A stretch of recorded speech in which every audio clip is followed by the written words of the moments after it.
In this video, I want to go over some of the top ways that narcissists excuse their awful behavior. So let's start off with the classic, it's all your fault.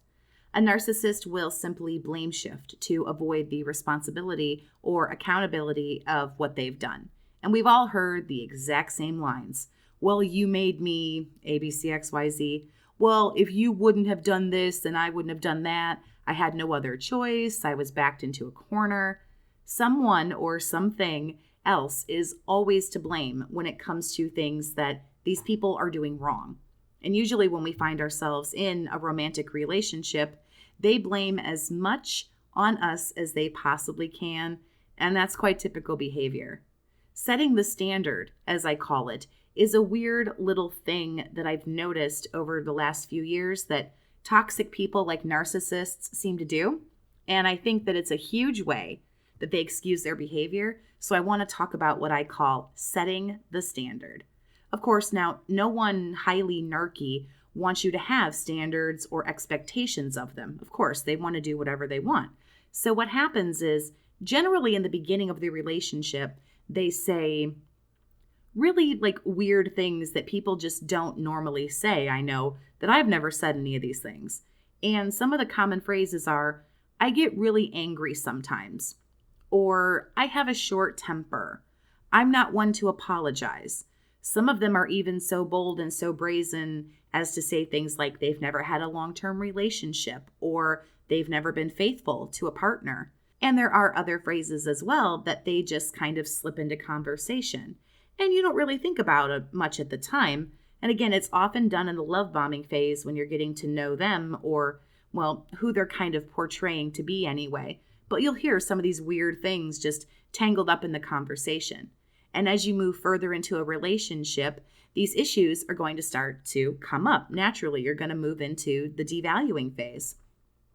You'll have a fight with them, for example, and then perhaps you apologize for your end and take your responsibility, but then you don't get an apology back.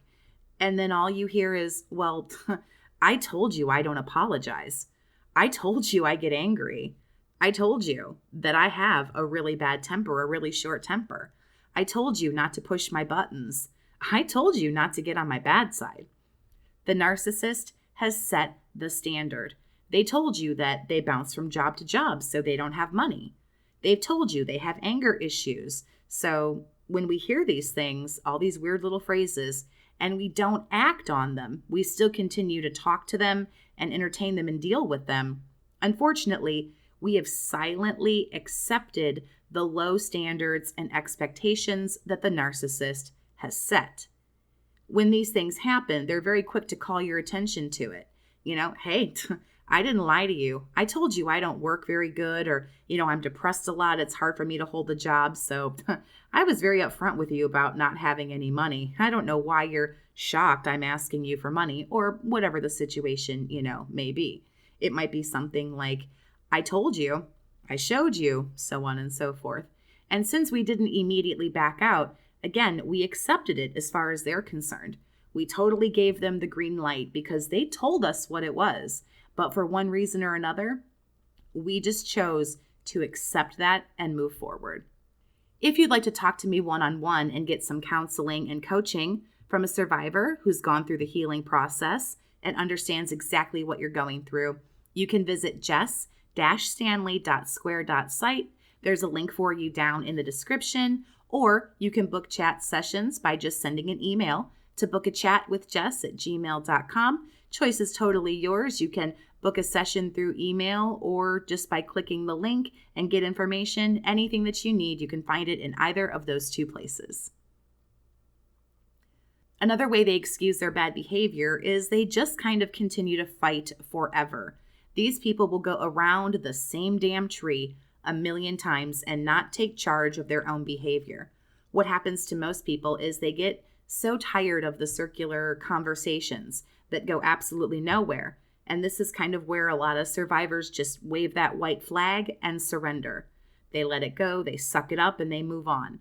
And then there's no consequences for the bad behavior at all. The narcissist wins, they feel accomplished, you feel defeated, nothing's been solved, and things just carry on exactly as they were.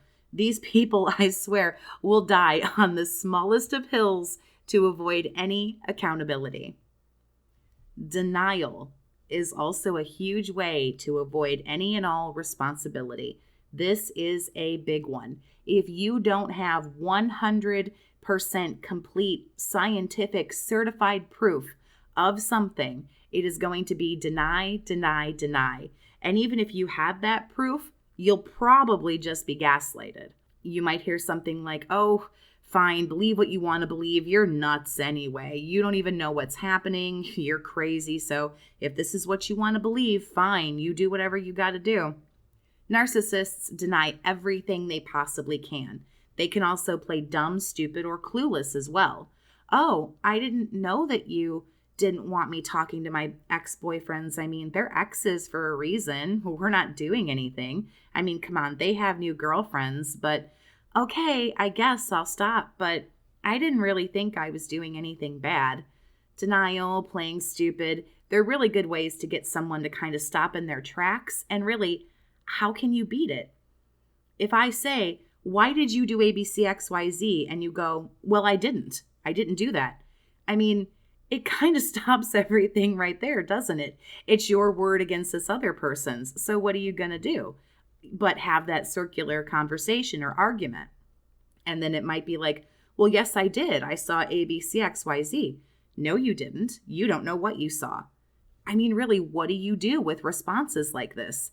It isn't going to go anywhere, and the circle is so small. You just keep tap dancing around these same things over and over and over. Playing stupid is great for a narcissist as well. Oh, I didn't know I couldn't still talk to chicks I met on Tinder. I had no idea. I didn't think you'd be bothered by it. I mean, we're just friends. Well, here's the thing. If they didn't know, what can you do? You say, well, how do you not know? But that's it. You can't actually prove that they didn't know. And with somebody narcissistic, they feel incredibly entitled. That's one of the hallmarks of narcissism, is their sense of entitlement. They feel entitled to do what they're doing, and they don't actually think it's wrong. So when you approach them with things like this, they might not even really realize what the deal is or that it's not cool. In your heart of hearts, you know that they know, but when they look into your face and smile blankly and just kind of go, oh, gee golly gosh, I had no idea, there's literally not a damn thing that you can do about it. So let me know down in the comments other ways that narcissists excuse their bad behavior. Have a great day, survivor, and take care of yourself.